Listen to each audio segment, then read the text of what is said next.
እግዚአብሔር ትጉህ አምላክ ሰው ተግቶ እንዲሰራ ስራህም ቤተክርስቲያንም የእግዚአብሔር ማገልገያ መንገዶች ናቸው እንጂ አንዱን ጥሎ አንዱን አንጠልጥሎ የሚባል መጽሐፍ ቅዱሳዊ ነገር የለም። የሥራ ኢኒሺዬሽኑ የተነሳው ከሰው አይደለም። ሰራተኛ ከሆነ ከእግዚአብሔር ነው የተጀመረው እንጂ ሰው በራሱ ችግር ውስጥ ስለገባ ከችግር ለመፍቻ መንገድ ብሎ የፈጠረው ተግባር አይደለም። አጠቃላይ በክርስቲያን ዙሪያ የሚነሱ የተለያዩ ቶፒኮች መነሻቸውን መደምደሚያቸውን ብዬ የማምነው መስቀሉ ነው። እግዚአብሔር የሰጠንን ነገር ሁሉም በሚባል ደረጃ መንፈሳዊ በሰዓት አለመግባት ጌታን ማስነቀፊያ እንደሆነ፣ ትጋትን ማጉደል ጌታን ማስነቀፊያ እንደሆነ፣ ታማኝነትን ማጉደል በእግዚአብሔር ላይ ነቀፌታን ሰዎች እንዲሰነዝሩ ማድረግ እንደሆነ ክርስቲያን በአጠቃላይ ሊገነዘቡ ይገባል። የቀጠርከው ሰውዬ ደሞዝ እስከከፈልከው ነው እንጂ ባፍጤሙ ቢደፋልን ችግር የለም። አንድነታችንን እንጠብቅ፣ ትሑት እንሁን፣ እንቆርቆር፣ በቅንነት በእውነት እንስራ። አንተ ታካች ሰው ወደ ገብረ ጉንዳን ተመልከት።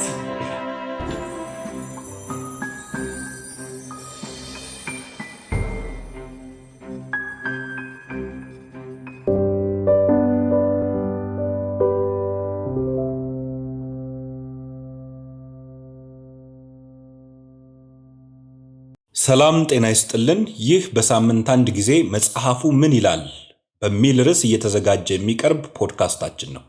ይህ ፖድካስት በኪንግስ ጌት ዓለም አቀፍ ቤተክርስቲያን እየተዘጋጀ የሚቀርብ ነው። በመጽሐፉ ሰዎች መጽሐፉን የምናጠናበት ነው። ከተለያየ ቤተክርስቲያን የመጡ የመጽሐፉ ሰዎች አብረን መጽሐፉን የምናጠናበት የምናይበት ፕሮግራማችን ነው የሚሆነው ማለት ነው።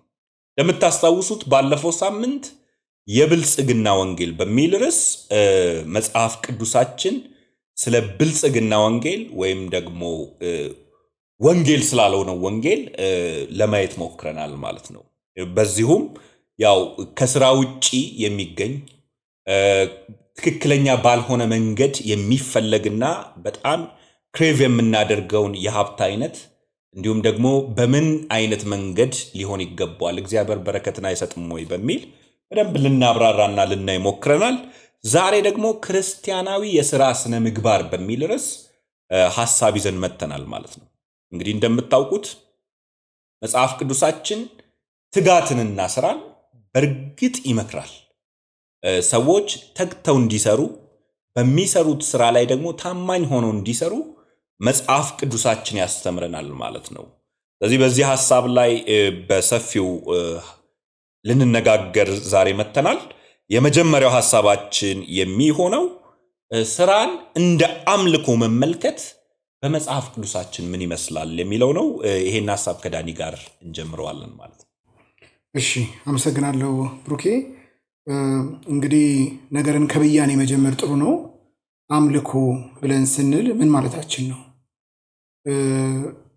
ለእግዚአብሔር በመሰጠት የትኛውንም የህይወት ስርዓታችንንና መውጣት መግባታችንን በእግዚአብሔር መንገድ ማድረግ ማለት ነው አምልኮ ማለት፣ ወይም ለአምላክ መስዋዕት ሆኖ መኖር ማለት ነው። ስለዚህ ብዙ ጊዜ በተሳሳተ መንገድ ሰዎች እንደሚረዱት አምልኮ ማለት በጋራ ወደምናመልክባቸው ቦታዎች ስንሰበሰብ ብቻ የምናደርጋቸው ነገሮች ሳይሆኑ ራሳችንን ለጌታ ከሰጠንበት ቅጽበት ጀምሮ ምልልሶቻችንን ሁሉ የሚቆጣጠር ሐሳብ ነው ማለት ነው። እንግዲህ ስራ እንደ አምልኮ ማለት ነው ማለት ነው ብለን ደግሞ ስንመለከት እያንዳንዱ የምንሰማራበትን መንገድ የምናደርጋቸውን ስራዎች ሁሉ በሙሉ ልባችን ለእግዚአብሔር እንደምንሰራ አስበን በመሰጠት ማድረግ መቻል ማለት ነው። ብዙ ጊዜ ስራ የሚሰሩ ሰዎች ስለሚከፈላቸው እንደሚሰሩ ሊያስቡ ይችላሉ፣ ወይም አለቆቻቸውን ለማስደሰት እንደሚሰሩ ሊያስቡ ይችላሉ። ይሄ ሁሉ ከሰው ጋር የተገናኘ ነው። ነገር ግን ክርስቲያን ሰራተኝነት ስራዬን የሚመለከተኝ በቀኑ መጨረሻም ዋጋዬን የሚከፍለኝ ሰው ሳይሆን የምሰራውም ለማገኘው ገንዘብ ሳይሆን እግዚአብሔር ነው የሚመለከተኝ፣ በመጨረሻም ብድራቴን የማገኘው ከእርሱ ዘንድ ነው በሚል ጤናማ የክርስቲያን አመለካከት በተሞላበት መንገድ መስራት ማለት ነው። እንግዲህ ማንኛውም ክርስቲያን ስራውን በእግዚአብሔር ላይ በመታመን ደግሞ መስራት አለበት። ይሄ ማለት ስራውን የማደርግበት ልብ ብቻ ደግሞ ሳይሆን ለስራዬ ውጤታማነትም የምደገፈው በእግዚአብሔር ላይ ነው በሚል ልብ ለእግዚአብሔር ክብር ማድረግን የሚያካትት ነው ማለት ነው። እንግዲህ በየቀኑ የምንደክመው ድካም መንፈሳዊ እንደሆነ አስበን መስራት በቀላሉ ደሞዝ ለማግኘት ብቻ ሳይሆን እግዚአብሔርን የማከብርበት አንዱ መንገድ እንደሆነ አድርጌ ማሰብና ማድረግ ማለት ነው። ለዚህ መሰረታዊ የመጽሐፍ ቅዱስ ክፍላችን በቆላሲስ ምዕራፍ 3 ቁጥር 23 ላይ ያለው ነው። ቆላሲስ ምዕራፍ 3 ቁጥር 23 ምን ይላል? የምታደርጉትን ሁሉ ለሰው ሳይሆን ለጌታ እንደምታደርጉት ቆጥራችሁ በሙሉ ልባችሁ አድርጉት፣ ከጌታ ዘንድ እንደ ብድራት የምትቀበሉት ርስት እንዳላችሁ ታውቃላችሁና ይላል። እንግዲህ በጥንቷ ቤተ ክርስቲያን ደብዳቤው ሲጻፉ በሃውስሆልድ ደረጃ ነው የሚነበቡት፣ ቤተሰብ ውስጥ ነው የሚነበቡት። ለዚህ ነው ብዙ ጊዜ የጳውሎስ መልእክቶች ሊዘጉ ሲሉ ለአባት ወይም ለባል የሚባል ነገር አለው፣ ለሚስት የሚባል ነገር አለው። ሰራተኞቹ ደግሞ እዛው ቤት ውስጥ ስለሆነ ስራውን የሚሰሩት ለእነሱም የሚሆን መልእክት ያካትታል። ስለዚህ አሁን ቆላሲስ ምዕራፍ 3 ቁጥር 23 ላይ ለሰራተኞቹ ከተካተተው የደብዳቤ ክፍል ላይ ነው ያነበኩት ማለት ነው። ስለዚህ እዚህ ቦታ ላይ ፕሪንሲፕል የሚነግራቸው ነገር ምንድን ነው? የምታደርጉትን ሁሉ ለሰው ሳይሆን ለጌታ እንደምታደርጉት አውቃችሁ በሙሉ ልባችሁ በመሰጠት አድርጉት፣ ብድራትን የምትቀበሉት ከእርሱ ዘንድ ነውና ይላል። በተመሳሳይ መንገድ ሮሜ ምዕራፍ 12 በጣም የምናውቀው ቃል አለና ወንድሞች ሆይ ሰውነታችሁን ቅዱስ እና ሕያው መስዋዕት አድርጋችሁ ታቀርቡ ዘንድ በእግዚአብሔር ርኅራኄ እለምናችኋለሁ፣ ይህም ለአእምሮ የሚመች አምልኳችሁ ነው ይላል የቀድሞ ትርጉም። በአዲሱ መደበኛ ትርጉም አገልግሎታችሁ ነው ይላል። አምልኮ ማለት በመስዋዕትነት እግዚአብሔርን በሚያከብር ህይወት መኖር ማለት ነው ባጭሩ። አምልኮ ማለት የከናፍሮቻችን ፍሬ የሆኑትን ምስጋናዎች የምናቀርብበት ብቻ ሳይሆን መስዋዕትነት በተሞላበት ህይወት መኖር ማለት ነው። ስለዚህ በዚህ ውስጥ ስራ ይካተታል ማለት ነው። ሌላው ኤፌሶን ምዕራፍ 2 ቁጥር 10 ላይ መጽሐፍ ቅዱሳችን ሲናገር እግዚአብሔር አስቀድሞ እንድንመላለስባቸው ዘንድ ያዘጋጀውን መልካምን ስራዎች እንድንሰራ የተፈጠርነን ይላል። ዳግመኛ የተፈጠርነው ስራ ለመስራት ነው። ስለዚህ ስራና ክርስትና አይለያይም ማለት ነው። እግዚአብሔር በእኛ ህይወት በስራዎቻችን ውስጥ ሊገልጣቸው የሚፈልጋቸው ብዙ ነገሮች እንዳሉ ይህ መጽሐፍ ቅዱስ ክፍል ያስገነዝባል። ሌላ ስራችንን ስንመለከት እንደ አምልኮ ማለት ነው እግዚአብሔርን ለማክበር ባለ ልብ ስንሰራ ማለት ነው። ሰው ያየኛል፣ የቢሮ አለቃዬ አለ የለም በሚል ልብ ሳይሆን እግዚአብሔር ያየኛል፣ እግዚአብሔርን ማከብርበት መንገድ ነው ይላል። ይህን አንደኛ ቆሮንቶስ ምዕራፍ 10 ቁጥር 31 ላይ ይመክራል። እንግዲህ ብትበሉም ሆነ ይላል ይህ ክፍል ብትጠጡ ወይም ማንኛውንም ነገር ብታደርጉ፣ ማንኛውንም ነገር ማለት ስራንም ጨምሮ ማለት ነው፣ ስታደርጉ ሁሉንም ለማክበር ለእግዚአብሔር ክብር አድርጉት። እንደ ዕድል ነው መታሰብ ያለበት ማለት ነው። ሌላው እንዲሁ እንደ የአዲስ ኪዳን ብቻ ምንባባት እንዳይሆኑ ወደ ብሉይ ኪዳናትም በምንሄድበት ሰዓት ላይ በተለይ የምሳሌና የመክብብ መጽሐፍት ስራችንን በትጋት በመሰጠት እግዚአብሔርን በሚያከብር ልብ ማድረግ እንዳለብን በተደጋጋሚነት ይገልጻሉ እነዚህ ክፍሎች። ለምሳሌ ምሳሌ ምዕራፍ 22 ቁጥር 29 ላይ በሙያው ስልጡን የሆነውን ሰው አይተኸዋልን ይላል። እሱ የት ነው የሚገኘው? እንደ ባለሟል በነገስታት ቤት ይገኛል ይላል። ለምን? ስራው ትጋት ስላለው የሚገኝበት ቦታ በስራው የተመሰረተ ነው ማለት ነው። ስለዚህ እግዚአብሔር የእጆቻችንን ስራ ይባርካል። እኛ ግን ትጋትና መሰጠት እንደሚጠበቅብን ይህ መጽሐፍ ቅዱስ ክፍል ያስተምራል። ሌላው መክብብ ምዕራፍ 9 ቁጥር 10 ነው። እጅህ የሚያገኘውን ስራ ሁሉ በሙሉ ልብ፣ ልክ እንደ ቆላሲስ ነው። በሙሉ ልባችሁ ነው የሚለው ቆላሲስም። ይህም በሙሉ ልብህ አድርገው ልትሄድ ባለህበት መቃብር ውስጥ ስራ የለምና ይላል። ሰው ስራውን አኮምፕሊሽ አድርጎ ሊያልፍበት የሚችልበት እድል ያለው በምድር ብቻ ነው። ስለዚህ የስራ ዘመን ይህ ነው። ኢየሱስ እንዳለው እኮ ነው፣ ቀን ሳለ የላከኝን ስራ ፈጽሜ ላከብረው ዘንድ ይገባኛል ያለው። ስለዚህ ቀናችን አሁን ነው ልንሰራበት የሚገባ። ስለዚህ ክርስቲያኖች በስራ ኤቲክስ ሲታወቁ እግዚአብሔርን ያመለኩበት አንድ መንገድ ነው ማለት ነው። ይሄ አውሮፓን የቀየረ ሚስጥር ነው። ሰዎች ክርስቲያን ሲሆኑ ትጋት ተጨምሮበት ሀገራቸውን ለማልማት እግዚአብሔር ያንን መንገድ ተጠቅሞታል ማለት ነው። ተግባራዊነቱን እንዴት እንየው? ስራን እንደ አምልኮ የያዘ ሰው ምን አይነት ተግባራዊ ህይወት ይኖረዋል? አንድ 5 ነጥቦችን ላንሳ። የመጀመሪያው ሆን ብሎኝነት ወይም ኢንቴንሽናሊቲ ማለት ነው። ስራን ሲሰራ በዝም ብሎ ሳይሆን እንዲሁ በዘፈቀደ ለማድረግ ያህል ሳይሆን ልብ የሌለበት ሳይሆን ከልብ ማድረግን መጽሐፍ ቅዱሳችን ይናገራል። ይሄ ቅድም የጠቀስኩት ለቆላስይስ ምዕራፍ 3 ቁጥር 23 እና እንደ መክብብ 9:10 ላይ ያለው ክፍል ያሳያል ማለት ነው።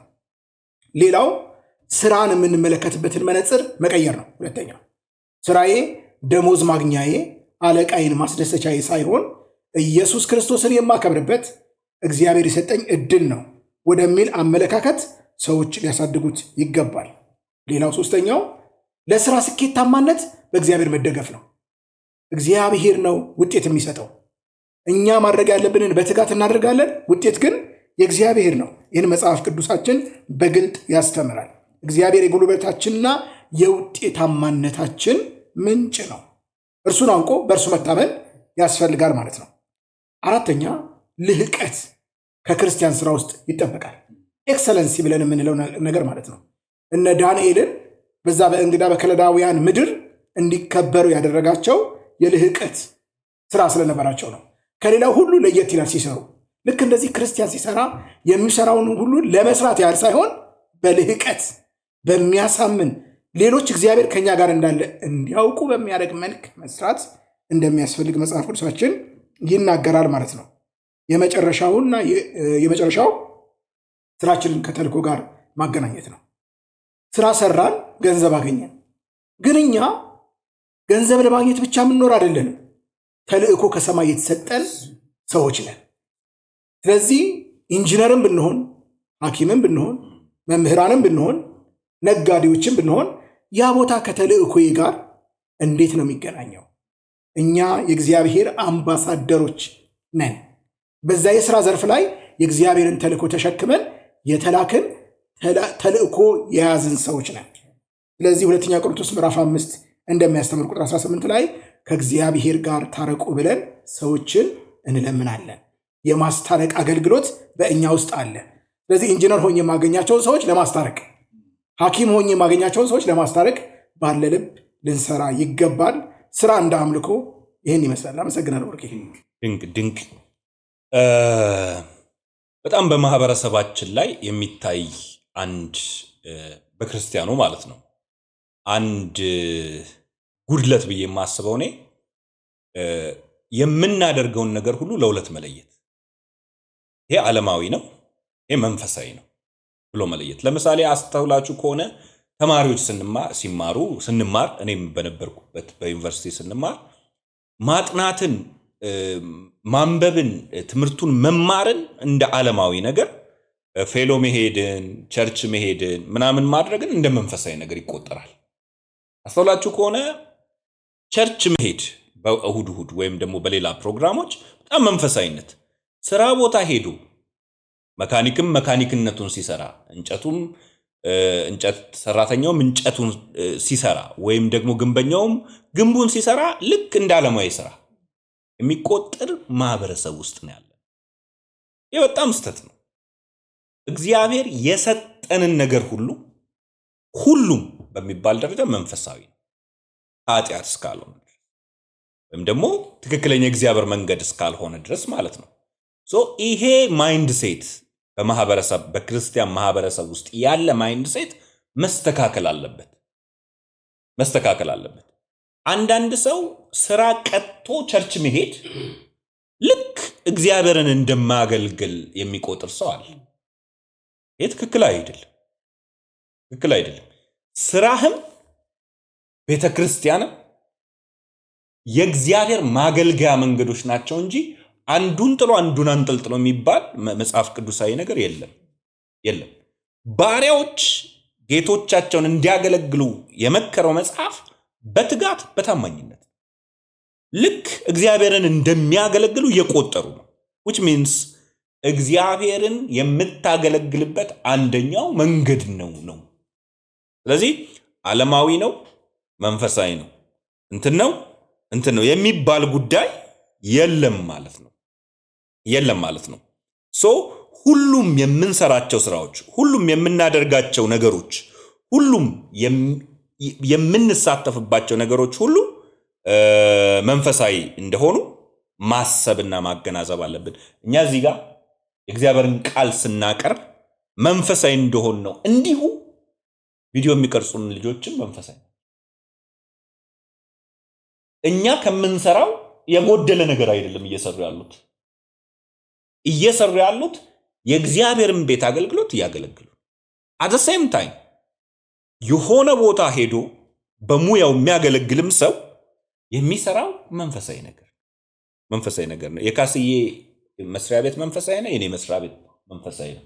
ሁላችንም የምንሰራበት መንፈሳዊ ነው። ይሄንን ኢንቱ ኮንሲደሬሽን ማስገባት የሚሰሙንም ሰዎች ይሄንን ማመንና ማሰብ አለባቸው ብዬ ለመናገር ወዳለሁ። ሁለተኛው እንድናነሳው የፈለኩት ሐሳብ መጽሐፍ ቅዱስ ትጋትን፣ ኃላፊነትንና ተነሳሽነትን እንዴት ያስተምራል የሚለውን ከቴዲ ጋር እንድናወራበት ፈልጋለሁ። ብሩክ ያመሰግናል። ካንተ ማጠቃለያ ብነሳ ደስ ይለኛል። ይሄ የክፋይ አስተሳሰቦች ወይም ደግሞ የዳኮቶማይዝ የማድረግ አስተሳሰቦች በስራ ላይ ብቻም ሳይሆን ባሉ በብዙ ነገሮቻችን ውስጥ ክፋይ ነገር አለ።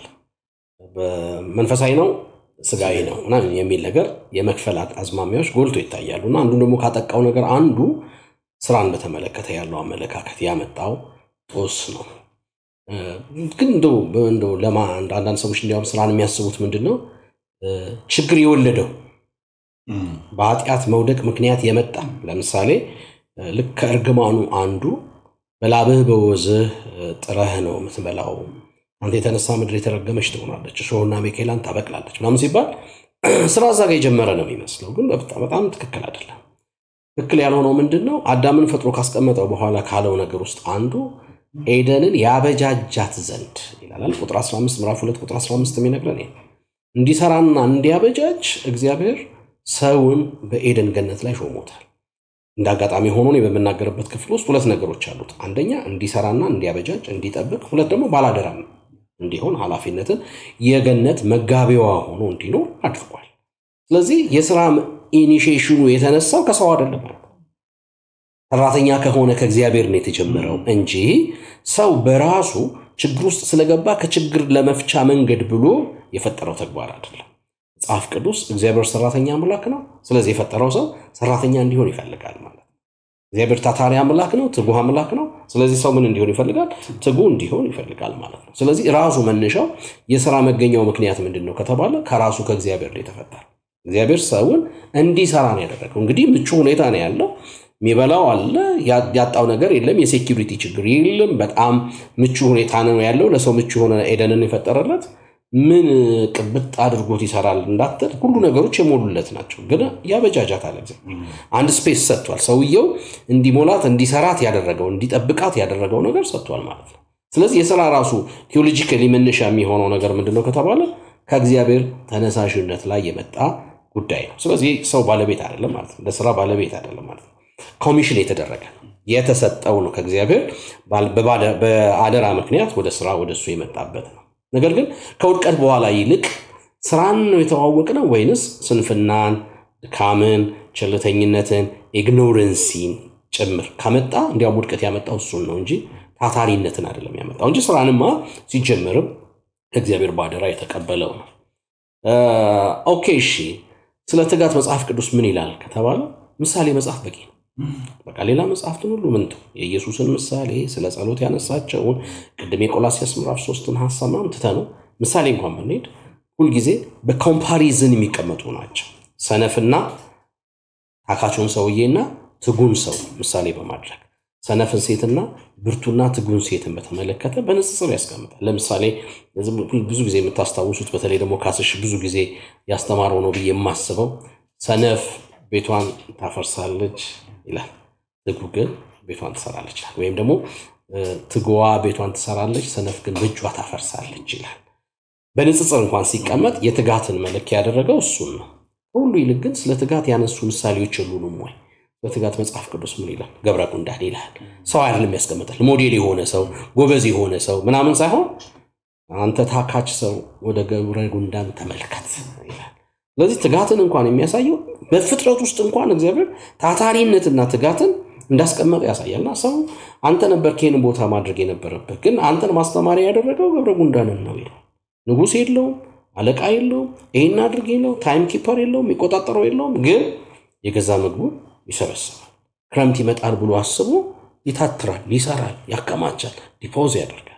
ስለዚህ ወርደህ ከገብረ ጉንዳን ተማር ተባለው ለስንፍና እንዲያውም አንዱ መድኃኒት ተደርጎ የተቀመጠው ነገር እሱ። ስለዚህ መጽሐፍ ቅዱስ በአጠቃላይ ምን ይለናል ከተባለ እግዚአብሔር ትጉህ አምላክ ሰው ተግቶ እንዲሰራ ይፈልጋል እንጂ ላቡ ያላመጣለትን ድካሙ ያላመጣለትን የራሱ ፈጠራ ያላመጣለትን ጠብቆ የሚኖረው ውራሞራ ቀላቢ የሚል በጣም ጥሩ ያልሆኑ የኢትዮጵያ አባባሎች አሉ። ለስንፍናችን ምክንያት የምንሰጣቸው ነገሮች አሉ። እግዚአብሔር የከፈተውን ጉሮሮ ዝም ብሎ አይቶ በሚል እግዚአብሔርን ቀብድ በማስያዝ ሰውየው ስራ ፈቶ እንዲቀመጥ የሚያደርገው አካሄድ በሙሉ ትክክል አይደለም። እግዚአብሔር እንድንሰራ ይፈልጋል። ለምን ሲባል እሱ ራሱ ሰራተኛ አምላክ።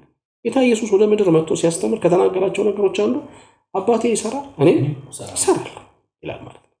የትኛውን ስራ ዳይኮቶማይዝ ሳናደርግ አገልግሎትም ቢሆን በቸልታ የሚደረግ አገልግሎቶች በሙሉ ከታካቹ ምሳሌ ነው የሚሆን።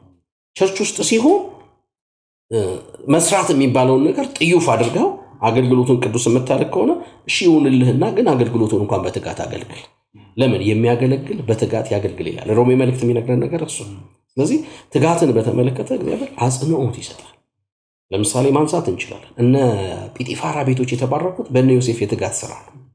እግዚአብሔር ከዮሴፍ የተነሳ ባረከው ይላል። በውጭና በውስጥ ያሉትም የቤቱን ነገሮች በሙሉ ባረከ። ሰውየው እስከማያቅ ድረስ ኦዲት አድርጎ እስከማይደርስበት ጊዜ ድረስ ማለት። ለምን ዮሴፍ ታማኝ ነበር።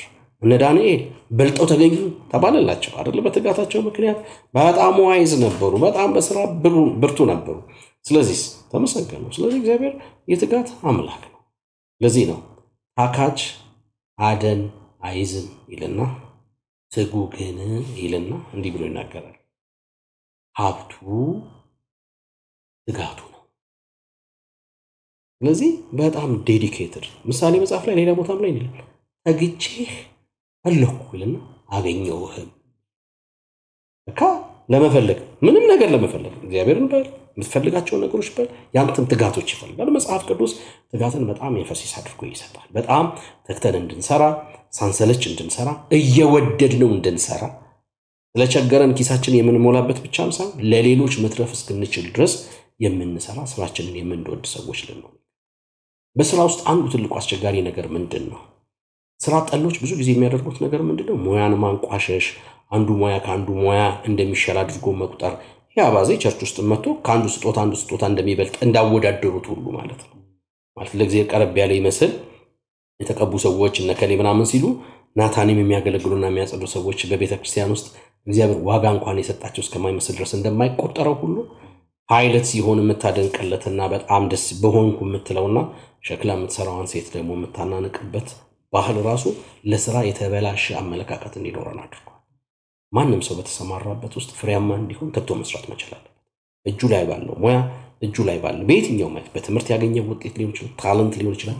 የትኞቹንም ተግተው የሚያደርጉ ሰዎች ከሰነፎች በተሻለ ሁኔታ ስኬታሞች ናቸው። ስለዚህ መጽሐፍ ቅዱስ የሚነግረን ስለ ትጋት ይሄንን ነው። በተለይ የቆላስይስ ምዕራፍ 3:23 ከሚያነሳልን ነገር አንዱ እሱ የምታደርጉትን ይላል በሙሉ ልብ ይላል። ሌላው ትርጉም እንዲያም ይላል በትጋት አድርጉት ይላል። በትጋት እንድናደርግ መጽሐፍ ቅዱስ ስንጸልይ በትጋት ስንታስተምር በትጋት ስንዘጋጅ በትጋት ደግሞ ስንሰራ በትጋት መስራት መቻል አለብን። በጣም እየወደድ ነው እንድንሰራ መጽሐፍ ቅዱስ ይመክረናል። ሁለተኛ በዚህ ክፍል ውስጥ የሚያነሳልን ነገር ባላደራነትን በተመለከተ እግዚአብሔር በአደራ ነው ዘራውን የሰጠው። ስለዚህ ሲያስሻኝ የምወረውረው ሳሻኝ የምጥለው አይደለም። የሰጠኝ ጌታ ይጠይቀኛል፣ ወዴት አደረግከው ይላል።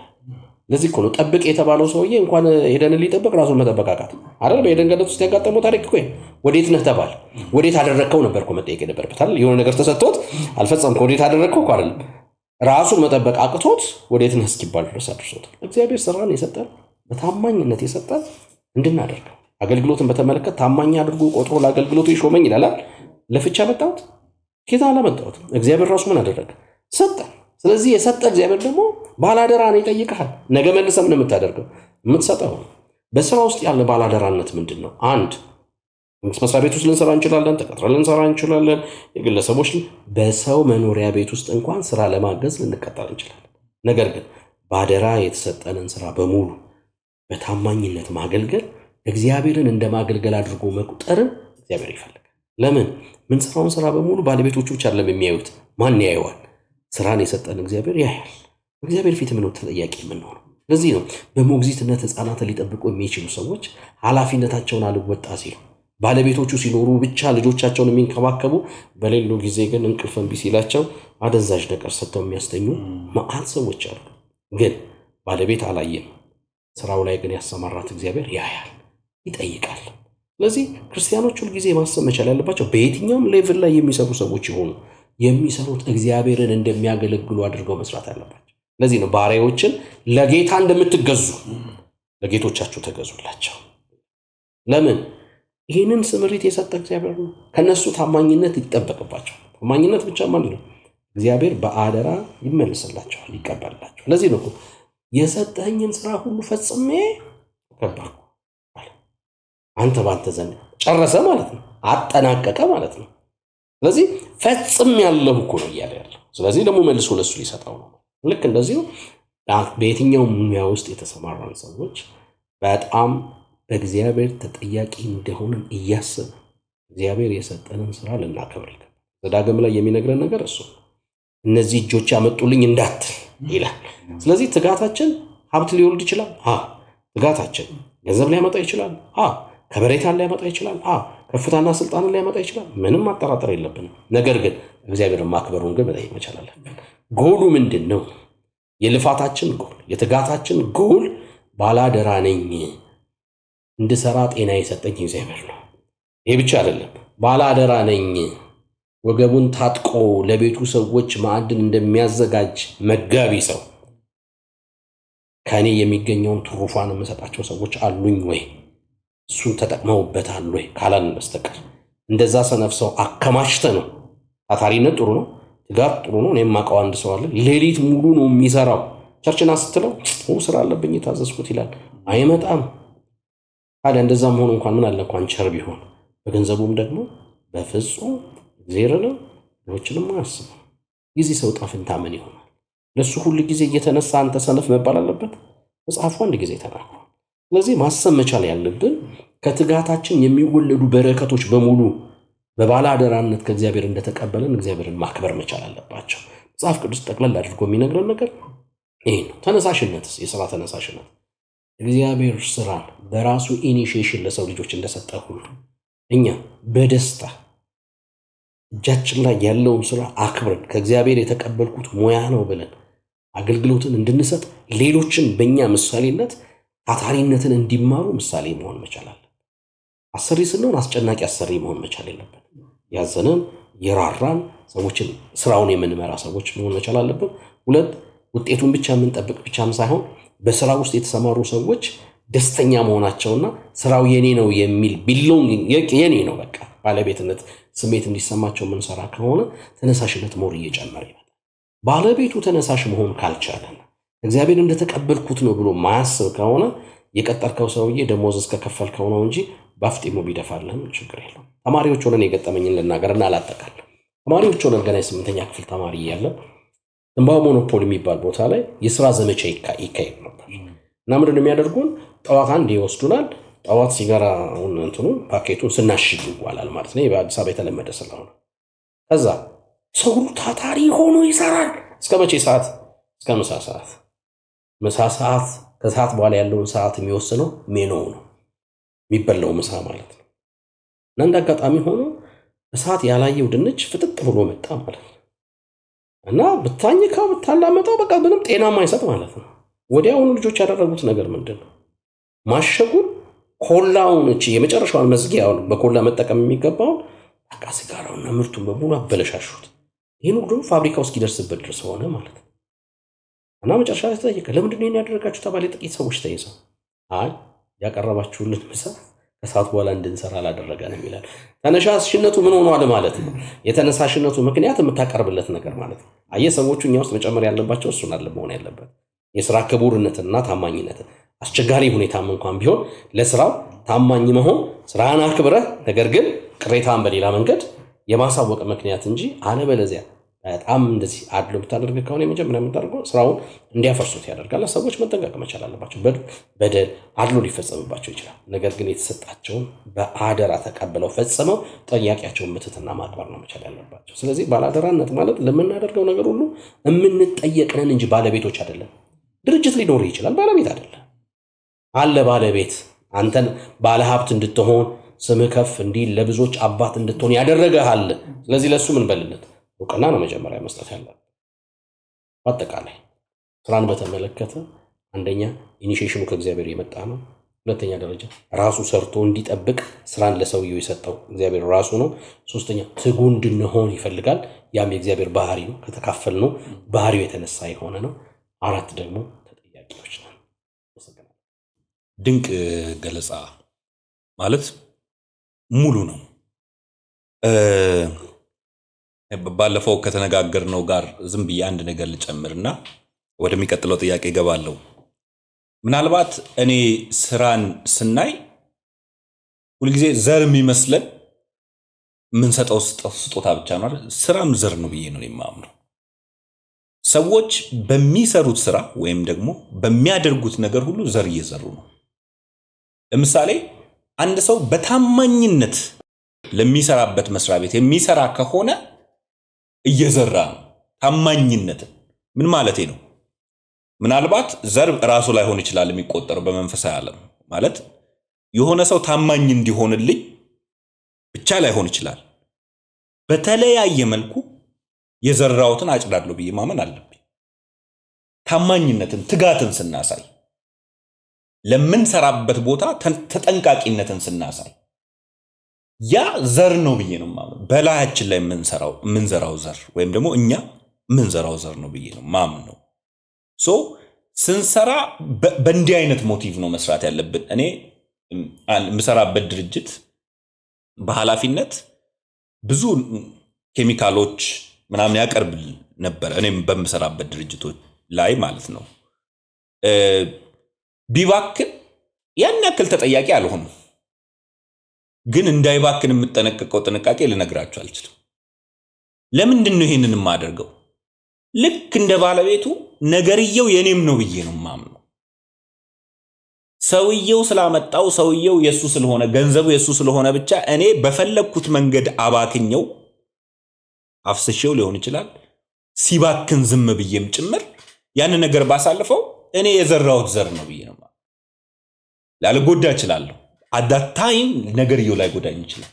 ግን በታማኝነት ነገርየውን አለማድረግ በራስ ፌት ላይ በራስ ፊውቸር ላይ የምታስቀምጠው አንድ ዘር ነው ብዬ ስለማምን እንዲም ተብሎ መታመን አለበት ብዬ አስባለሁ።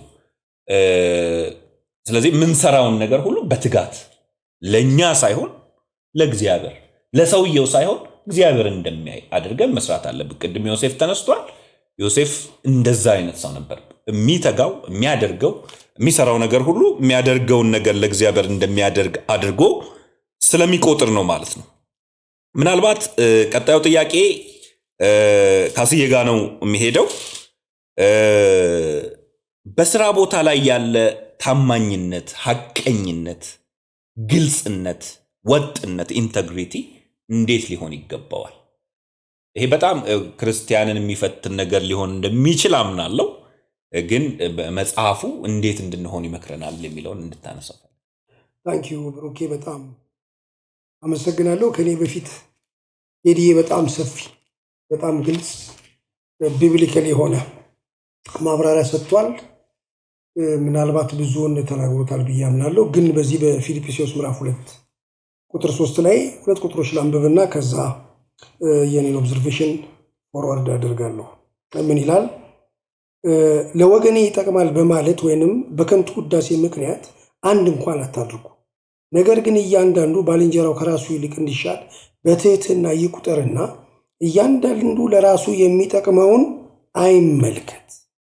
ለባልንጀራው ደግሞ እንጂ በክርስቶስ ኢየሱስ የነበረ ሐሳብ በእናንተ ዘንድ ደግሞ ይሁን ይላል። እንዲሁም ልክ ኤፌሶን ምዕራፍ 2 ቁጥር የመጨረሻው ቁጥር ይላል እግዚአብሔር እንመላለስበት ዘንድ አስቀድሞ የወሰነውን እንድናደርግ በክርስቶስ ኢየሱስ መረጠን ይላል። ወደ ዝርዝሩ ከመሄድ በፊት እነዚህን የተነሱትን የሞራል ኳሊቲስ ወይንም ካራክተሮችን እንዴት ነው አንድ አማኝ በትክክል ህይወቱን በስራ ቦታ ሊገልጸው የሚችለው ብሎ ማሰብ ጥሩ ነው። ገዢው ይሄ ስለሆነ ኢየሱስ ክርስቶስ ያው ቅድም ቴዲየም ሲገልጸው መጽሐፍ ቅዱስ ላይ አባቴም ይሰራል እኔም እስካሁን እሰራለሁ አለ። ዮሐንስ ወንጌል ምዕራፍ 17 ደግሞ ይሄድና ምን ይላል? የሰጠኝን ስራ ፈጽሜ ያከበርኩ ይለው። በጣም የሚገርም ነው። እና በዚህ ውስጥ ኢየሱስ ያደርግ የነበረውን ባህሪ ይገልጥ የነበረውን ህይወት ያደርግበት የነበረው ልብና ማንነት በጥልቀት ማወቅ ለአንድ አማኝ መሰረታዊ ነው፣ በጣም አስፈላጊ ነው ብዬ በጣም አምናለሁ። ለዚህ ነው ብዙ ጊዜ የሚቸግረን ብዙ ጊዜ ምድር ላይ ያለ የስራ አፈጻጸም በተለይም በክርስቶስ ኢየሱስ ዳግም ህይወት ያገኙ ሰዎች ጌታን እያስነቀፍን ነቀፌታ ያለው ህይወት የምንገልጥ መሆናችን ለወንጌልም እንቅፋት ለሰዎች ወንጌልን የክርስቶስን ህይወት ለማካፈልም እንኳን እጅግ በጣም እንቅፋት ሲሆን ይታያል። ህጎች አይደለንም፣ ጨዋዎች አይደለንም፣ ታማኞች አይደለንም፣ ቅኖች አይደለንም። ሰዓት ላይ እንኳን በመግቢያና በመውጫ ጉዳይ ቅኖች አይደለንም፣ አይጠበቅብንም። እንደውም አንዳንድ ጊዜ ከራሳችንም በላይ ሄድ ብለን የሰው ነገር የምናነሳ የሌላው ነገር ግድ የሌለን ሆነን የምንገለጥበት መሰረታዊ ነገር ከዚህ እውነት ጋር የተላለፈ ህይወት ስላለን ሌላ ነገር አይደለም። ኢየሱስ እንዴት ነበር ያገለግል? ኢየሱስ ህይወቱን እንዴት ነበር የገለጠው? ዲሊጀንትሊ እንዴት ያገለግል ነበር? በታማኝነት እንዴት ያገለግል ነበር? በመሰጠት እንዴት ያገለግል ነበር? ይሄንን ማየት በጣም አስፈላጊ ነው። እኔ ዞሬ እንደው አጠቃላይ በክርስቲያን ዙሪያ የሚነሱ የተለያዩ ቶፒኮች መነሻቸውም መደምደሚያቸውም ብዬ የማምነው መስቀሉ ነው፣ የኢየሱስ ህይወት ነው። ነገሩን እንዴት እንዳደረገ ማድረግ በጣም ያስፈልጋል። ስለዚህ ኢየሱስ በታማኝነት ነገሩን ያደርግ እንደነበረ ለሞት እንኳን ታልፎ እንደተሰጠ ጸልዮአል እኮ በአባቱ ፊት ቢቻለ ብሎታል። በጣም የሚያስገርም ይችላል እኮ። ግን ኢየሱስ መጀመሪያ ሰው ሆኖ የመጣው መለኮትነቱን ትቶ በሰው አምሳል ሆኖ የመጣው ያንን ፍቃድ ለመፈጸም ነው። ግን ታዟል፣ ፍጹም ታዟል። እግዚአብሔርን ከማስደሰት የእግዚአብሔርን ፍቃድ ከመፈጸም አንጻር የሰውነቱን ፍቃድ ረግጦ የአባቱን ፍቃድ ጥግ ድረስ ፈጽሟል። በስራ ቦታ ምን እንግለጥ? ምን አይነት ታማኝነት ይኖረናል? ቅድም እንዳነበብኩት የፊልጵስዩስ መጽሐፍ የቀጠረ እኮ ወንድም ነው፣ ባለ ድርጅቱ እኮ ወንድም ነው። ለብዙ ሰዎች ያገለግላል፣ ለብዙ ሰዎች ይጠርፋል፣ ለመንግስትም ቀረጥ ይሰጣል። የእውነት ለመናገር አገራዊ ፋይዳ አለው፣ ትውልድም ይጠቀምበታል። ማሰብ አለብህ። በሰዓት አለመግባት ጌታን ማስነቀፊያ እንደሆነ፣ ትጋትን ማጉደል ጌታን ማስነቀፊያ እንደሆነ፣ ታማኝነትን ማጉደል በእግዚአብሔር ላይ ነቀፌታን ሰዎች እንዲሰነዝሩ ማድረግ እንደሆነ ክርስቲያን በአጠቃላይ ሊገነዘቡ ይገባል። እኔ ባለፈው ለመናገር እንደሞከርኩት አእምሯችን በጣም በእውቀት መዳበር አለበት ብዬ ነው የማምነው። መኪና አዲስ ብትሆን ሰልባትየዋ ውስጥ ቤንዚል የተቀመጠውን የቤንዚል መጠን ያክል ነው ኪሎ ሜትሮች የምትሄደው እንጂ አዲስ ስለሆነች አትሄድም። እውቀት ያስፈልጋል። ነገሩን የምናደርግበት በጣም ምጡቅ ስለሆነን ኢንቴሌክቹዋል ስለሆነን አይደለም የምናደርገው። ጌታን ለማስደሰት ስናደርግ ነው ጥሩ። በሰዓት መግባት ብዙ ጊዜ ሮ ማቴሪያል ይባክናል። ከሰዎች ጋር ታማኞች አይደለንም። በእውነት ይሄ ርዕስ ሲነሳ በጣም ነው ደስ ያለኝ። ወደ አማኞች ወደ ራሳችን እንድንመለስ፣ እንዳናባክን፣ ጌታን እንዳናስነቅፍ። ቅድም ብሩኬ ጥሩ አድርገህ ገልጸዋል። የዘራናትን ነው የምናገኘው። ይሄ ቢሎንጊንግነስ ስፒሪት የሌለው ኢንቴግሪቲውን ያልጠበቀ በእውነት ይሄ የበሌነት ስሜት ማንሰራ ማንቆረቆር ግድ የሌለን አይተን እንዳላየን የምናልፍ ጌታን አምነን ጌታን እንድንገልጥ በዚያ ስፍራ እግዚአብሔር እድል ሰጥቶን በር ከፍቶልን እግዚአብሔር ደጅ ከፍቶልን የእውነት ሰርተን ገንዘብ እንድናገኝ ብቻ ሳይሆን በዚያ ላሉት ኢየሱስን በታማኝነት እንድናሳይ፣ ኢየሱስን በትህትና እንድናሳይ። ሂዩሚሊቲ ዳዝ ኖት ሚን እኮ አትችልም ማለት አይደለም። ትህትና መጀመሪያ ራስን በደንብ ማወቅ ነው። ራስን በደንብ ካወቅ በኋላ ራስን ባወቅበት ልክ ወንድሜ ነው ብለህ ማመን ነው። ዜን ከኔ የተሻለ ነው ብለህ እንድታስቀድመው ጭንቅላትህ በሪዝን ያምናል፣ በአመክንዮ ያምናል። ትህትና የበታችነት አይደለም። ትህትና ለማወቅ አይደለም። ትህትና ራስን መተው አይደለም። ራሴን በደንብ አውቄ እኔን ባወቅኩበት ልክ ሰዎችን እቀበላለሁ። ሰዎችን ወደ ጌታ ወደ ክርስቶስ ኢየሱስ ወንጌል ወደ እሱ ህይወት ለማምጣት እግዚአብሔር ስራን እድል አድርጎ ሰጥቶናል። ይህን ማየት በጣም ጥሩ ነው። እንደውም ምሳሌ መጽሐፍ ላይ ቴዲዬ ቅድም በጣም ጠቅልሎ ገልጾታል። ሊሰራ የማይወድ ቢኖር አይብላ ነው የሚለው። በጣም አስገራሚ ነው። ቅድምም ጠቅሰዋል። ዘፍጥረት 2:15 ላይ ሰውን ሲፈጥረው ከአሳይመንት ጋር የፈጠረው የእግዚአብሔር ፍቃድ ነው። የተፈጠርንበት አንደኛው ኤሌመንት ነው፣ ዓላማ ነው። የሰው ልጅ ሊሰራ ይገባል። በእጁ ልትሰራ ያገኘችውን ስራ ሁሉ እንዲሰራ የእግዚአብሔር ቃል ይናገራል። ስንሰራ ግን በምን ስታንዳርድ ነው የምናደርጋት? የምንነካት በሙሉ ኢየሱስን እንደምታሳይ ያመነውን ጌታ እንደሚያሳይ እግዚአብሔርም እንደሚመዝነው ሊታወቅ ይገባል። በክርስቶስ ኢየሱስ የተፈጠርነው እግዚአብሔር በነገር ሁሉ እንዲከብር እንደሆነ በታማኝነታችን የእውነት በሃምብልነስ በኢንቴግሪቲ ዋቴቨር በሁሉም ያለ ነቀፌታ በስራ ቦታ እንድናገለግል እግዚአብሔር ይፈልጋል። በዚህ ውስጥ ደሞዝ አይደለም የምናገኘው። ከደሞዝ ይልቅ የዘላለሙን ጌታ ኢየሱስ ክርስቶስን በጨለማ ላሉቱ እንድንገልጥ እድል አግኝተናል። የወንጌል መስክ ነው። ደጁ የመላኪያ ደጅ ነው።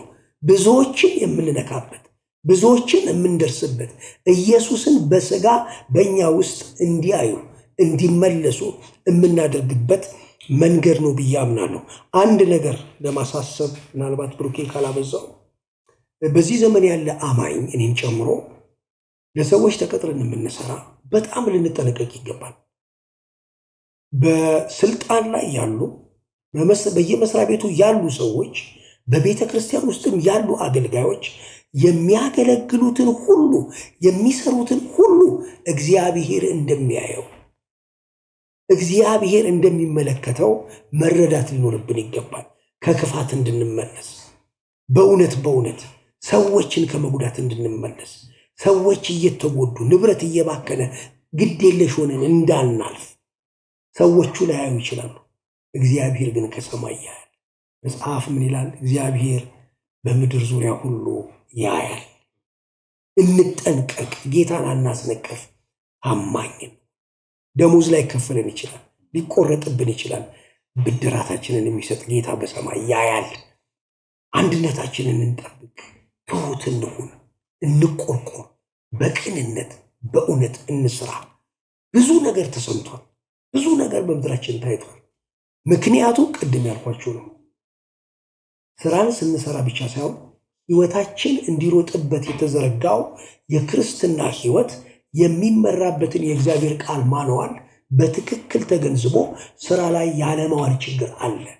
ስንሰራ የምንሰራው በገባን ልክ ነው፣ ግን አልገባንም። የገባን ምድራዊ ነው፣ የገባን የስጋ ነው፣ የገባን ሌላ ነገር ነው። ክርስቶስ የሚገለጥበት ከሆነ እሱን ዘወትር በመንፈስ ኃይል እያየን እንድንቆም ጌታ ይርዳን ማለት እወዳለሁ። ታንኪዩ ቦኪ። አሜን። ምናልባት በጣም ቆንጆ ተደርጎ ታማኝነት ተገልጿል። ምናልባት አሁን እንድናነሳው ካሰብኩት አንደኛው ነገር ስራን ማገልገያ አይደለም። በጣም ብዙ ሰዎች ክርስቲያን አሰሪዎች እንዲያስተውሉት የምፈልገው አንድ ነገር ነው። ስራ ፋይናል ፐርፐዙ ስራ አይደለም፣ ሰው ነው። የምንሰራውን ስራ ሁሉ የምናደርገውን ድርጊት ሁሉ ፋይናል ፐርፐዙ ስራው ከሆነ ያን ጊዜ ፌል እናደርጋለን። ወንበር የሚሰራ ሰው ፋይናል ፐርፐዙ ወንበር አይደለም፣ የሰው መቀመጥ ነው። የትኛውም ስራ የትኛውም ማለት ይቻላል ስራ ፋይናል ፐርፐዙ ከሰው መብለጥ የለበትም። አንዳንድ ጊዜ እንደዚህ ስለማስተውል ነው። ከሰው የሚበልጡ ስራዎች እንዳሉ ሰውን ሳክሪፋይ እያደረጉ ወይም ደግሞ የሰውን ህይወት የሰውን ማንነት እየጎዱ እንኳን ስራው እንዲሰራ የሚፈልጉ ከሰው ይልቅ ሰዎች ከሚጠቀሙት ጥቅም ይልቅ ስራው የሚያሳስባቸው አንዳንድ መሪዎች፣ አንዳንድ የሥራ ሰራተኞች አጋጥሞኝ ስለሚያውቁ ዋናው ፐርፐዙን እንዳንረሳው ወይም ደግሞ እንዳንዘነጋው ክርስቲያናዊ ማህበረሰብ ስፔሻሊ ክርስቲያን አሰሪ ይህንን እንዲያስተውለው እፈልጋለሁ። ሰው ነው ፐርፐዙ ማለት። ስራም እኮ የተዘጋጀችው ያቺ ገነትም ከውድቀት በፊት የተዘጋጀችው ራሷ ለማን ነው? ለሰው ነው። እንዲያበጃጃት ራሱ የተደረገችው እኮ ለሰው ነው።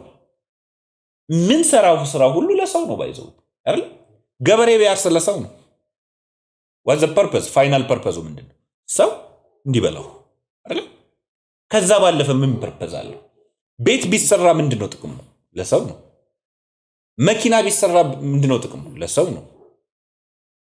ትልልቅ ፋብሪካዎች ቢሰሩ የሚሰሩት ለምንድን ነው? ለሰው ነው። ይሄንን ኢንቱ ማይንድ ወይም ደግሞ እሳቢያችን ውስጥ ካላስገባን አንዳንድ ጊዜ ስራው ከሰው ይበልጣል የሚል አስተሳሰብ ውስጥ እንዳንገባ ፈራለሁ። ስራውን አጉልቶ ሰውን አጫጭቶ የማየት እንትን በጣም በብዙ መሪዎች ስፔሻሊ ስራን በሚመሩ ሰዎች ዘንድ አይቻውቃል። ስለዚህ ይሄ መስተዋል አለበት። ለሰራተኞች ወይም ደግሞ ለሚያሰሯቸው ሰዎች በጣም በጥንቃቄ በላጩ ማን እንደሆነ በሚያሳይ መልኩ መሆን አለበት ማለት ነው። መልቲናሽናል የሆኑ ካምፓኒዎች በተለይ ዩሮፕ ቀመስ የሆኑ ካምፓኒዎች ብዙ ጊዜ የሚያደርጓቸው ነገሮች እነዚህን ነገሮች ሲያሳዩ ትመለከታላችሁ። ከሚያደርጓቸው ነገሮች ዋነኛው ለምሳሌ ሴፍቲ ፈርስት ይሏቸዋል። ሰው በምንም ሁኔታ በስራ ቦታው ላይ እንዲጎዳ አይፈልጉ። መጎዳት የለበት። እውነት እንደው እነዛ መስራቾቹን ብናይ የሚገርማችሁ ነገር ልንገራችሁ። ሰው በሰራው ልክ ኮምፐንሴት መደረግ እንዳለበት ያምናሉ። ኢትዮጵያ ውስጥ ብዙ ጊዜ አይተገበርም እንጂ ምን ማለት ነው? ስራው ለሰውየው ነው ማለት ነው። ስራው ሰውን ይጠቅማል፣ ለሰውየው መጥቀም አለበት ብለው ያስባሉ። የዩሮፕ ካምፓኒዎች ትልቅ ወጫቸው ከወጪዎቻቸው ይሄ መልቲናሽናል የምትሏቸው ትልቅ ከወጪዎቻቸው መካከል ዋናው ሮ ማቴሪያል ሊሆን ይችላል። ቀጥሎ ግን ኮምፐንሴሽን ነው ወይም ደግሞ ክፍያ ነው። ለሰዎቹ የሚሰጡት ተመጣጣኝ ክፍያ ስለሆነ ማለት ነው። የሚገርማችሁ ልንገራችሁ፣ ኢትዮጵያ ውስጥ ሊስት ነው ኮምፐንሴሽን። ይሄ አመለካከታችንን ያሳያል።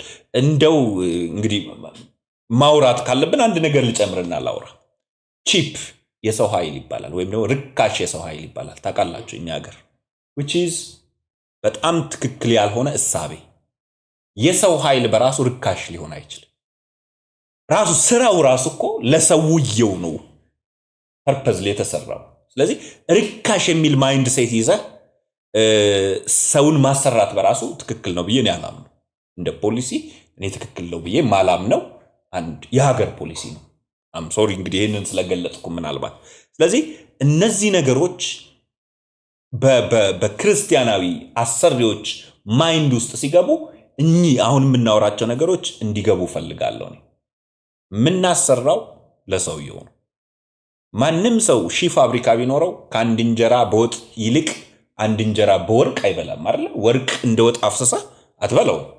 ወጥ ነው የምትበላው። ወጥ የምትበላው ደግሞ ድሃው ሀብታሙም የሚበላውን ወጥ ነው። ምናልባት ከሽሮ ስጋ ትቀየር ይሆናል እንጂ ወጥ ነው። በቃ አፍተሮል ወጥ ነው። ምንም ሊሆን አይችልም።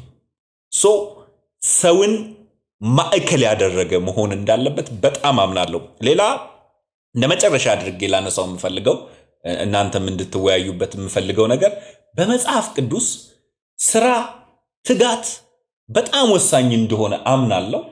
መጽሐፍ ቅዱስም ያስተምራል።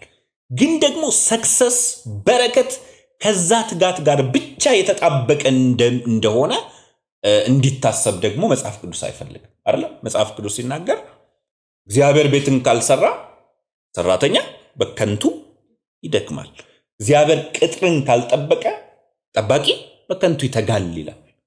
ሌላ ቦታ ደግሞ ትጋትን በእርግጥ እንደሚያስተምር ሆኖ ሳለ ማለት ነው። ስለዚህ ባለፈው ሳምንት ካነሳነው ሐሳብ ጋር ብሌንድ እንዲያደርግ እንዲስማማ ስለምፈልግም ጭምር ነው።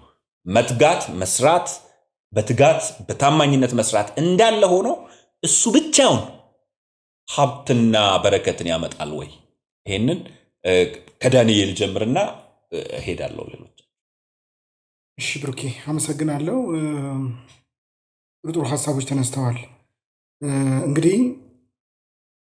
ለየትኛውም ነገር ያለ እግዚአብሔር እገዛ እና ረዳኢነት የሚሆን ነገር የለም። መጽሐፍ ቅዱስ ይህን ያስተምራል። ራሱ ያዕቆብ ነገ እንሄዳለን ወደዛ ከተማ፣ ከዛ እንነግዳለን፣ ከዛ እንመለሳለን የሚሉ ሰዎችን ያነሳና እናንተ ሞኞች ይላል። ጌታ ቢፈቅድና ብንኖር ይህንንና እንዲህ እናደርጋለን አትሉም ወይ ይላል። እና አንድ ጊዜ የተለመደ ምሳሌ ያለ አይደለም። የሆነ ሰውዬ በሬ ሊገዛ ሄደና ከዛ አንድ ጓደኛው ያገኘዋል መንገድ ላይ። ወዴት እየሄድክ ነው የኔ ወዳጅ ሲለው አይ በሬ ሊገዛ እየሄድኩ ነው። ከዛ እንዴ ጌታ ቢፈቅድ በሬ ገዛለሁ አትልም ወይ አለው። እንዴ እዚህ ጋር ደግሞ ምን ማመናፈስ ያስፈልጋል? ገንዘቡ ኪሴ ውስጥ አለ፣ በሬው ገበያ አለ፣ እሄዳለሁ፣ ከነጋዴው ጋር ለዋውጣለሁ፣ አመጣዋለሁ አለው። ፈገግ ብሎ እሺ ሰላም ሁን ብሎት ሄደ። ከዛ ያው ዞር ዞር ብሎ በሬ ለመግዛት ሲያይ የሆነ ቦታ ላይ ያቺ ነገር ተወስዳለች። ገንዘቡ የለም ማለት ነው። ለመግዛት የመረጠውን በሬ ካየ በኋላ ሊከፍል ሲል የለም። ደነገጠ። ከዛ ከብዙ ስንትን በኋላ ወደ ቤቱ ያው ማድረግ የሚችለው ነገር ስለሌለ መመለስ ጀመረ ማለት ነው። ከዛ መንገድ ላይ እንደገና ተገናኙ። ከዛ ተበሳጭቷል። እንደ ቅድሙ በደስታና በኩራት አይደለም ያለው።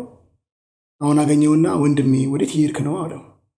ጌታ ቢፈቅድ ወደ ቤቴ።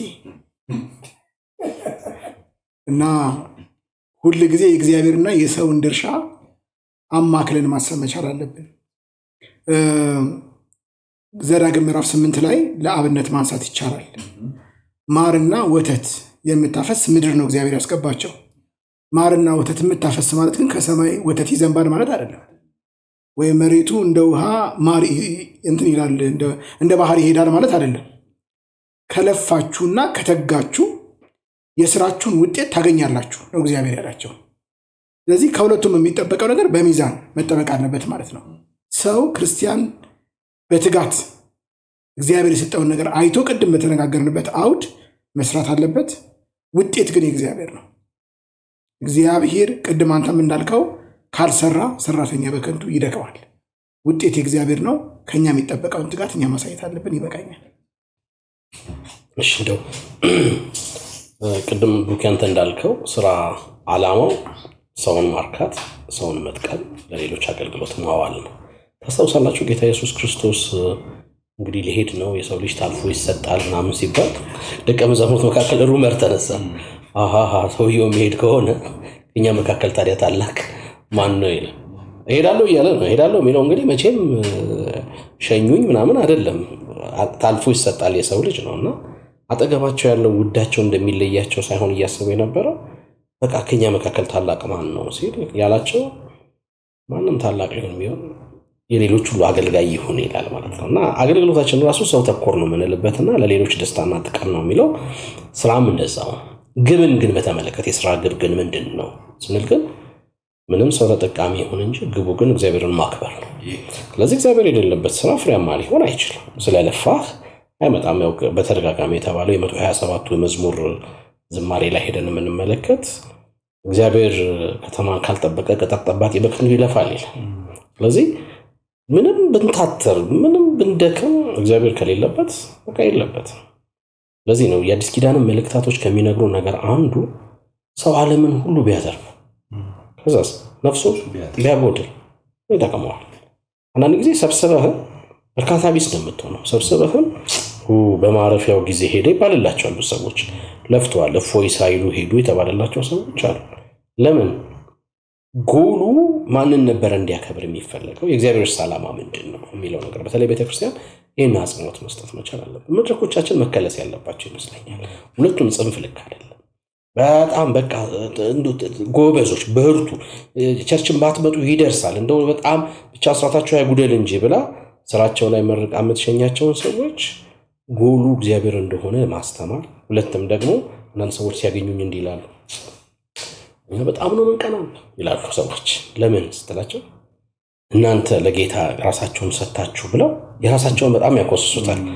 እኔ ደግሞ እናንተም የታደላችሁ ናችሁ፣ እግዚአብሔር በተለይ በጣም ጨልሞ ባለበት ዓለም ውስጥ ብርሃን ሆናችሁ ለመታየት ታማኝነታችሁን ለማሳየት እውነተኛ የተፈጠረው ማንነታችሁን ለማሳየት እድል የተሰጣችሁ እናንተ ናችሁ አላለው ማለት ነው። ከአገልጋይ የሚልቅ ትልቅ ፕሪቪሌጅ ስላላቸው ማለት ነውና ለስራ የኮሰመነ አስተሳሰብ በየመድረኩ መነገሩ ተረቶቻችን በሙሉ ቀለል ማለታቸው በአንጻራዊነት ለስራ ያለው አመለካከት የተዛባ እንዲሆን አድርጎታል። ዓላማውም ጠፍቷል። ግቡ ምንድነው የሚለውንም ነገር እንዳናስብ አድርጎናል። እኔ በጣም የሚገርመኝ ነገር አለ። ኢየሱስን ምሳሌ ማድረግ አገልግሎት ዘመኑ እስኪደርስ ድረስ እኮ ከአባቱ ጋር እንጨት ይፈቅ ነበር፣ ይሰራል ይላል።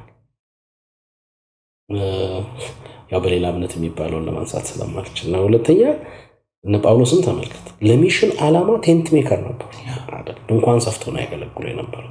ዝም ብሎ እንደምናየው ሲንጀር ተዘርግቶ በለው ምናምን ተብሎ በእጅ ምናምን እየተሰራ እኮ አይደለም። በመዋት ነው ቆዳ እየተሰራ እጃቸው እየተወጋያም ከእንቅልፍ ጋር እየታገሉ ይሰሩ የነበሩት። ታታሪ ነበሩ፣ ሰራተኞች ነበሩ። ለምን ዓላማ ስትለው ግን ግባል ሚሽን ኦሪየንትድ ነው።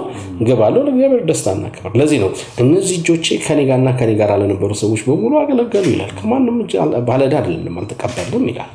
ስለዚህ ስለ ስራ በምናስብበት ጊዜ ጎሉንም ማሰብ ተገቢ ነው። በቃ እግዚአብሔርን ማክበር የምታደርጉትን ሁሉ ለእግዚአብሔር ክብር አድርጉት ስላለን ማለት ነው። ምንም ሰው ይደሰት፣ ምንም ሰው ይርካበት፣ ነገር ግን ጎሉ እግዚአብሔርን ማስደሰት መቻል አለበት። ሰዎች ሲጠቀሙ ማየት መቻል አለበት። ሰዎች ሲረዱ፣ ሰዎች ሲጽናኑ፣ ሰዎች ሲያርፉ ማየት መቻል አለበት። ብዙ ገቢ ያገባን በዚህ ዓመት የሚሉ ትልልቅ ተቋማትን ብትሰሙ ሰዎቹ ግን ወር የደረሱት በመከራ ነው። አንዳንዶቹ ደግሞ ዕዳ ተዘፍቀው ነው። ግን የእሱ ጉልበት ነው ያመጣው። ግን ማኔጅመንቱ ጤናማ ስላልሆነ ብቻ ራስ ወዳድነት የተጠናወተው ብቻ ለጥቂቶች ብቻ የሆነ ስለነበረ አስቸጋሪ ነበር። ለዚህ ነው የባሪያዎች ጉልበት ይበዘበዝ ስለነበር ያዕቆብ ፍትሃዊ አይደለም ብሎ እኮ ይቃወም የጀመረው ያንን ለማድረግ ሌሎችን ለማስቀናት መሆን መቻል የለበት። ለፉክክር ስራ መሆን መቻል የለበት። ጎሉ አንድ ነው፣ እግዚአብሔርን ለማክበር ብቻ። ስለዚህ እሱን ሲሪየስሊ ማሰብ ተገቢ ነው ላለው ብሩኬ ድንቅ ሐሳብ። እንደ ካሴ የምትጨምረው ነገር አለ እዚህ ላይ? ጥቂት ነገር ጥሩ ነው ተብሏል። እኔ በመታዘዝ ውስጥ ያለውን ከስፍርም በላይ የሆነውን የእግዚአብሔርን ቸርነት ማስቀደም ጥሩ ነው ብዬ አምናለሁ። መስራትህ ሰከንደሪ ነው። ለምሳሌ ይስሐቅ በዛ በድርቅ ጊዜ ይሰደዳል። የሚሄደው ምግብ ፍለጋ ነው። የሚሄደው ወደ ግብፅ ነው። እግዚአብሔር በምድረ በዳ በጌሬራ ተገናኘው። እዚህ ሆናል። በጣም ነው የሚያስገርመኝ። እዚህ ሆነ ቅን ነው ሰውየው። ልጁም መስክሮለታል። የአባቴ እግዚአብሔርን መፍራት ባይከተል ይኖረው ብሎ ያዕቆብ መስክሮለታልና ቅን ነው። ጌሬራ የምታልፍበት እንጂ የምትሰፍርበት አይደለም። ምድረ በዳ ነው። ለሴትልመንት ብዙ የሚያመች አይደለም። ሰማና ተቀመጠ። ይስሐቅም በዚያው ዓመት ዘርን ዘራ ይላል። ሰራ ማለት ነው። ውጤት ቅድም ዳኒ ሲናገር የእግዚአብሔር በጣም አየ። እግዚአብሔርን የሚፈራና የሚታዘዝ ልብ ሲኖርህ ጥቂት ነክተህ እልፍ ያደርግልሃል። እንትን አትልም፣ እርም አይጨመርበትም። እንደ ኤንፈሲስ ለመስጠት ሁሉም ስላሉ በዚህ ጉዳይ ላይ ብሩክ ያለው አንዳንድ አጋንንታዊ አስተሳሰቦች ምድራችን ላይ ቆመዋል። ቅድም ያለው ርካሽ የሰው ሀብት፣ የሰው ጉልበት ኖ ኢንቨስትመንቱ ራሱ ይሄንን አይቶ የሚመጣ ከሆነ ምድራችን እርም ነው የሚያስቀምጠው። የአንድ ቀን የደሞዝ መጠን ልኬት ሰውየውን ብቻውን ቤተሰቡ ሳይጨምር ያውለዋል ወይ? በዚህ የቤት ኪራይ እውነት የቤት ኪራይ ከፍሎ ይኖራል ወይ? እንደው ለሰብሲስተንስ የሚሆን ሰብሲስተር ይሄ ቀን ውጮ ወይ እንደው ለመብላት ከእጅ ወደ አፍ እንኳን ይበቃል ወይ? የእውነት በትክክል ሊታሰብበት ይገባል። በጣም ብዙ ማለት ይቻላል። በዋናነት እኔ ውስጥ ያለው ግን ከእግዚአብሔር ጋር ተስማምቶ ለእግዚአብሔር በመታዘዝ ውስጥ ድርሻን መወጣት ጥሩ ነው። እርም የለበትም። ሰዎችን አልገፋም።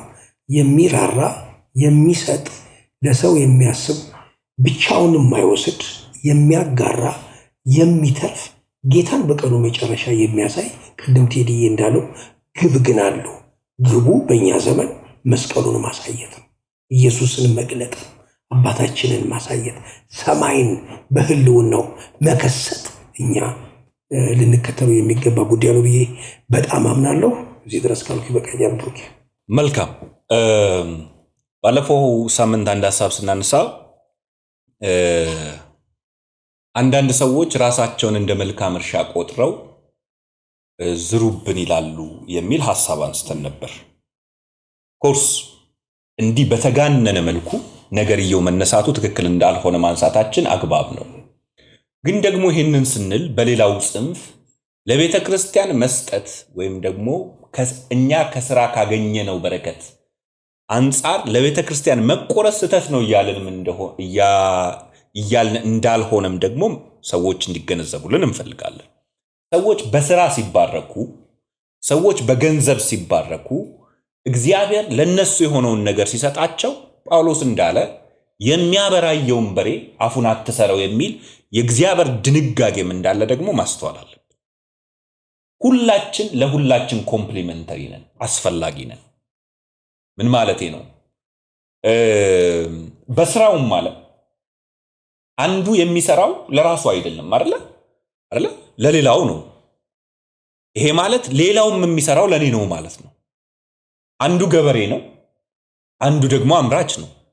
ገበሬው ለአምራቹ ካልሰጠ አምራቹ ለገበሬው መስጠት እንደማይችለው እንደዚሁ ሁላችን ለሁላችን አስፈላጊ እንደሆንን አንዳችን የአንዳችንን ጉልበት በስራችን ልንሞላ ደግሞ እንደመጣን ማመን አለብን አይደል? አይን ለማየት ነው የተፈጠረው። ለሰውነት ሁሉ ያይለታል። አፍንጫ ግን መሆን አይችልም። አፍንጫ ለአይን ያሸትለታል አይደል?